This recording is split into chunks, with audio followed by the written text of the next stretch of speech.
Next leucocytes. Leucocytes is white blood cells అనమాట. వీటిని white blood cells అంటారు. It is colourless. ఇందులో haemoglobin లాంటి పిగ్మెంట్ ఏమీ ఉండదు, absence of haemoglobin. It is nucleated, nucleus ఉంటుంది. బ్లడ్లో 6000 to 8000 మిల్లీమీటర్ క్యూబ్ ఉంటాయి ఈ వైట్ బ్లడ్ సెల్స్ అనేవి. ఇవి short lived means I think it's 12 days. తర్వాత వైట్ బ్లడ్ సెల్స్ అనేవి 2 types, granulocytes, agranulocytes. Granules ఉంటే granulocytes, absence of granules, agranulocytes. Granulocytes are of three types ఉంటాయి, acidophils, basophils, neutrophils.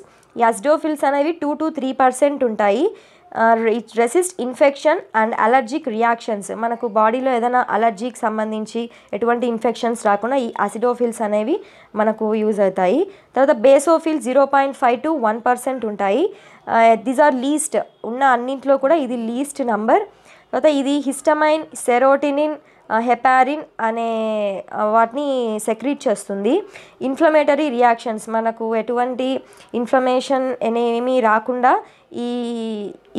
ఈ secretions అనేవి, ఈ basophils అనేవి మనకు secrete చేస్తాయి. తర్వాత న్యూట్రోఫిల్స్ అనేది మోస్ట్ అబండెంట్గా ఉంటాయి మన బ్లడ్లో. తర్వాత ఈ 6 to 65% ఉంటాయి.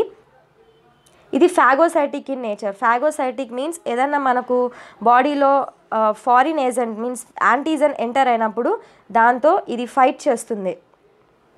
సో ఇందులో బిట్ ఏమంటే ఫాగోసైటిక్ నేచర్ ఇన్ గ్రాన్యులోసైట్స్ అంటే న్యూట్రోఫిల్స్.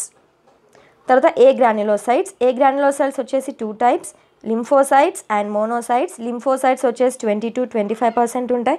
మోనోసైట్స్ వచ్చేసి 6 to 8% ఉంటాయి.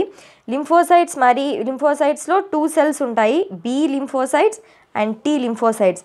ఈ B and T lymphocytes both కూడా responsible for immune responses of the body. మన ఇమ్యూన్ సిస్టమ్ మనకు బాగా ఎటువంటి ఇన్ఫెక్షన్స్ కానీ ఫీవర్ ఎటువంటివి రాకుండా ఈ సెల్స్ అనేవి మనకు ఫైట్ చేయడం జరుగుతుంది ఏదన్నా ఫారిన్ బాడీ మన బాడీలో ఎంటర్ అయినప్పుడు. సో ఇమ్యూన్ సిస్టమ్ స్ట్రాంగ్గా ఉందంటే దానికి కారణం ఈ బి అండ్ టీ లింఫోసైట్స్ బాగా పనిచేస్తున్నాయని అర్థం. Next monocytes. These are also phagocytic in nature. ఇది 6 to 8% ఉంటాయి. సో గ్రాన్యులోసైట్స్లో ఫాగోసైటిక్ ఇన్ నేచర్ వచ్చేసి న్యూట్రోఫిల్స్. ఏ గ్రాన్యులోసైట్స్లో ఫాగోసైటిక్ ఇన్ నేచర్ వచ్చేసి monocytes. So thank you. Next video నేను ప్లేట్లెట్స్ తర్వాత బ్లడ్ గ్రూప్స్ ఎక్స్ప్లెయిన్ చేస్తాను. Thank you. జై హింద్.